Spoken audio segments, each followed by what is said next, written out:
It's Wednesday at 10 o'clock. Do you know where your children are? They better be reading comics, because it's Wednesday, and that's the staple of a healthy, literate child, right? Maybe? I don't fucking know. I am Billy at the _Swan_man on Twitter, fucking with shit. God damn you. Can't get shit right. Can't do anything. Ah! Ah! Ah! Ah! Can't get it out right. That's good. That's good. That's good. Ah. Shit, it's Nitro. I am the Swan. Yeah, I'm Billy. Repping for the Army of Snarkness. Follow Army of Snarkness on Twitter at Army of Snarkness.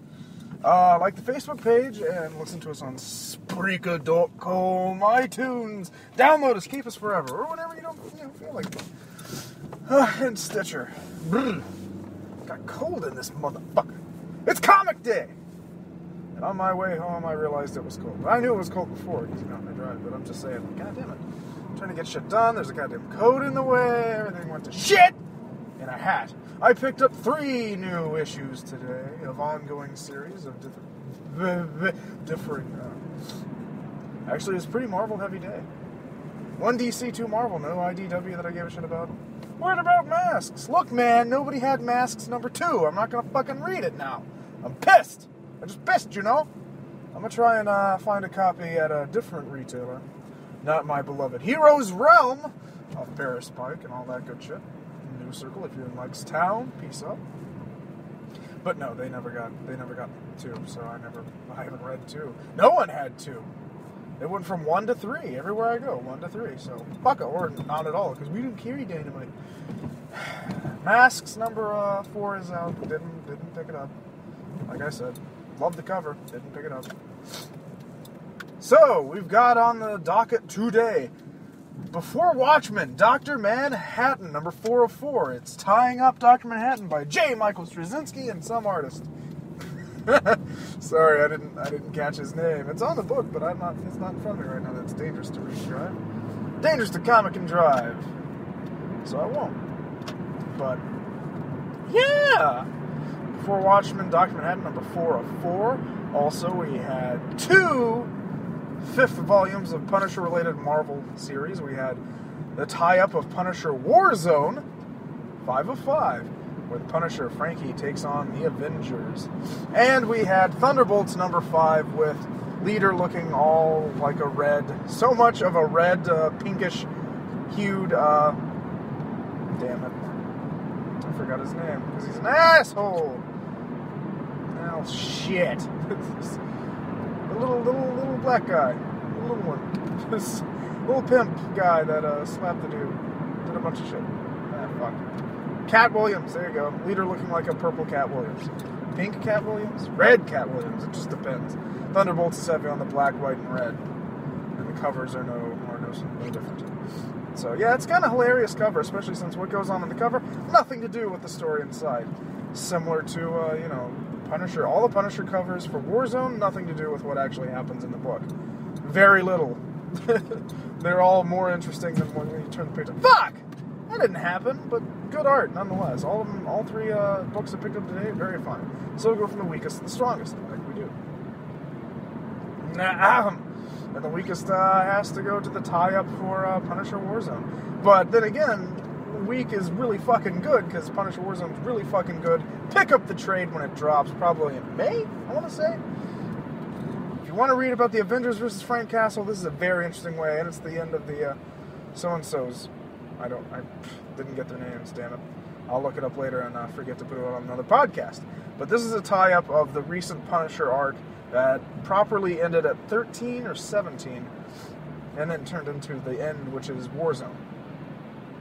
So you have Frank Castle trying to bust out his girl underling, his female underling, Sergeant Cole Alves, I forget her first name, whose husband was murdered, and ever since then she's been right there with Frankie Boy, apparently, for this 13-issue run before, and all Warzone is about is Frank getting her out of jail. Now, last issue, which was on, I think, Comix number 0. Holy shit. Synergasm. Editor asterisk. But, he stole Iron Man's armor and was rocking the shit. and busted her out of jail for micros and blasted Spider-Man in the fucking face, and Cap and Black Widow and Thor were quick on the heels trying to get it after they've been decoyed too in the woods, Central Park, where it all began. Akin to, Nightmare, which was also very nice. But Warzone's a little more mainstream Punisher friendly. Spoiler, because I'm just going to piss away the end for all three books, because that's what you do. It's what I do. But my review on all three, just pick them up. Dr. Manhattan, it behooves you. Before watching Dr. Manhattan, just buy it. Before I spoil it, just buy it. Buy all 4 issues. Most people probably will have them. Or just wait on the trade, but then don't listen to what I have to say. Or do, because it's not so much, we all know the end game for Watchmen. You can't pick up anything on the new Thunderbolts yet, it's not over. And before that, and this Warzone title, I pick up the trade, or you can probably find, it's only 5 issues, you can probably find it. Great artwork on the covers. So, Thunderbolt, Warzone. How does it end up? Well, they catch up to Frank. Frank goes to Coney Island and runs into someone that's been tracking him the whole time, an Avenger that's always been on his side, Logan. I think he's a Captain Castle, and you have Logan's a sergeant. So he's ordering around, Cole Alves, who was like a sergeant as well, or a detective or whatever, and he's ordering around Logan. All of a sudden, he's setting up at Coney Island, getting ready to throw down against the Avengers. Logan takes notice of this, and he's like, I know what I'm fucking doing, Logan. Jesus. Cole Alves gets sent up to Canada, great way north, or at least that's Logan's plan, And she's away, Logan's away, and the Avengers are hot on tail with a pissed off Tony Stark, who got fooled not once, not twice, but thrice by fucking Punisher. And you get the commentary between him and Spider-Man is fantastic. Between Iron Man and Spider-Man on how crafty and badass the Punisher is just good golden syrup on a delicious pancake of a story. It's the little moments. These guys write Spider-Man and Iron Man very well. It's almost seamless with the movie versions, and I think that's obviously on purpose, so the kids can get it. But it's cute. It's good stuff. Good shit. How's it all end up? Punisher fights them all at once, as best as a mortal man with a certain amount of armament can. So, he ends up getting, without giving up, Cap's like, it's okay. By the way, Frank Castle takes Mjolnir to the fucking face and survives. Like, BAM! And it's awesome. So, I'll leave a few little bits out, but in the end, you get Cap being like, it's alright, son, your mission's accomplished. Because Cole Alves is gone. And you get the little wrap-up where they put Frank into their Super Avengers prison called, like, the Fishbone or something? I don't fucking know. Designed by Tony Stark, and it's habitable and stuff, but he's not getting out unless they want him to, or unless, he figures something out. He's in the workout facility, and he has the more traditional look in this crazy Tony Starkian, pervert suit that is used for the prison part. Hooray! But Frank's mission was accomplished, because the end panel is in L.A., and little punks getting their heads blown off for trying to rape a chick, because Cole Alves is the Punisher. West Side! So, awesome. All is well that ends well. Good read. Probably best if you read it all together in a trade. Probably cheap little trade. $20 to $14. Pick it up. Check it out. I spoiled it for you, but how'd you think it was really going to end? Honestly. So, meh. Thunderbolts, number 5. Thunderbolts doesn't fail to be hilarious and violent and awesome. All in one. Everything I read comics for. Dylan's artwork, he loves just bloody gashes and faces getting blown apart. The battle on Katajawa is still going on, as Thunderbolt Ross sacrificed some of his red hulkiness to save Leader again, who had a bullet hole from Punisher in his fucking giant head, which was hilarious. Elektra had already killed the despotic leader, that was issue 4, killed the fuck out of him and escaped. She runs into Frank, who's recovering from using a goddamn claymore on his chest to beat Madman, or whatever his name is, Barracuda, I think. A transformed Barracuda. Deadpool picks up on Barracuda and takes him to the people that he had crushed, the civilians, as a bartering chip slash just a cruel way to murder him. Does a hilarious Yukon Cornelius joke. Deadpool's the man. Long short of it being, this leader doesn't know what the fuck's going on. Some Mercy, not the DC Mercy, but some purple-haired chick has awesome power, and that threw me off a bit. And she's like, "It's okay, leader. You are a brain, and you hid something that will change the face of the earth." So, okay. In his machinations, he had done so. Venom, awesomely enough, stumbles into a computer lab where people are being used, sort of like the IBM 1984 commercial. People are just like staring at this screen in a catatonic state because, as is explained to him by a lab tech or a technician, whatever, they are a brain. So what? This has something to do with Leader's thing, but Deadpool's hilarious, and after mutilating like an army of dudes and checking each other out respectively, Elektra and Frank totally get it on before Deadpool's very eyes. One of the last panels, fantastic stuff. Also, Barracuda's not afraid. He wakes back up and he's like, fuck it. Whatever. Dr. Manhattan number 4. The tie-up of Before Watchmen, Dr. Manhattan, where he goes through a mid-consciousness crisis, exploring multiple realities. The only way J. Michael Straczynski can.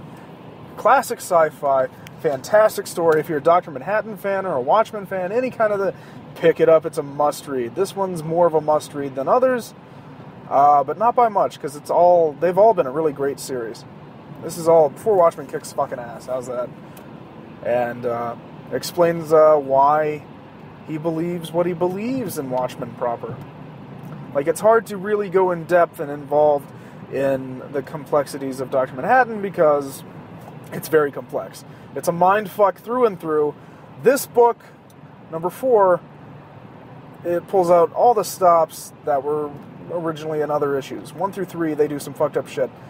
This one takes it all and just blah, blah, blah. It's all fucked. It's great. Great read. Certainly, if you're going to pick up the trades, you want to pick up at least the core Watchmen.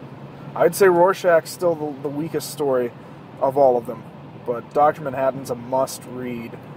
Holy shit! It's a brain fuck through and through, and the ending, which I won't give away on this one, explains what the fuck is John's problem as he's lived through this scenario countless times. Why was it such a surprise to him what happens in Watchmen? This elaborates on that in a glorious way.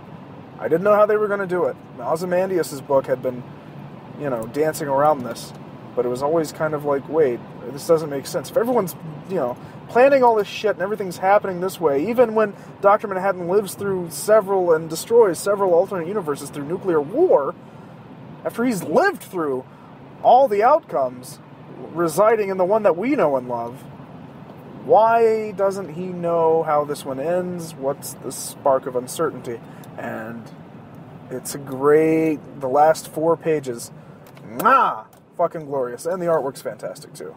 Not so much comedian, boo-hoo for me, but holy shit.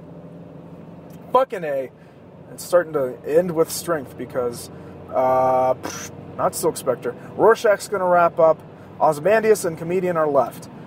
Those 3 are going to wrap up in a big bad way. And I'm fucking excited. Comedian's probably last to go, but of course, and that makes me happy.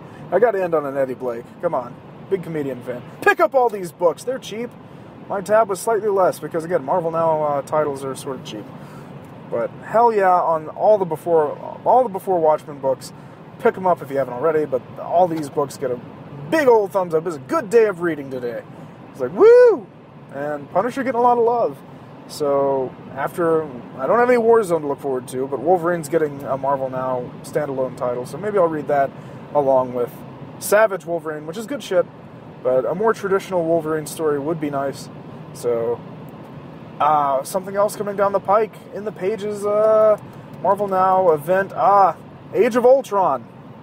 Ultron's gonna tear the fucking Marvel Universe's asshole open. So, I'm excited to, I haven't partaken in an event with single issues before. So, I might do that. It might be awesome. It might be shitty. Because I don't like what they do. Superior Spider-Man is canon in this Avengers book. Well, in Punisher Warzone, where he fights the Avengers, because there's a little note that's like, oh, this is all before 798, because clearly there's no Doc Ock fucking cancer body mind swap going on. It's just Pete. Good old Petey. Standalone, original flavored Petey Parker. And that's the way he's served best. Well, shit. Shit in an asshole. Well, yeah. But that's it. Comics are good. DC had good shit. The trade for the Scott Snyder Batman series, Court of Owls, I might pick that up and drop a little review on your asshole or something. Scott Snyder, good shit, what I've heard. And I don't feel like, but then again, I don't feel like, he expanded the Bat universe in such a way and blah, blah, blah. But new comics, what say you? Do you have anything new to drop on me? Maybe. You can find me at _swan_man on Twitter or at Army of Snarkness. Just hit us up with a Twitter question. Or, you can post on Spreaker.com. We get those messages as well. Facebook's easy. Eat my butt. And go to hell. No, but seriously. It's the end of another rousing night drive. Gentlemen, ladies and joins, I hope you enjoyed it. Peace!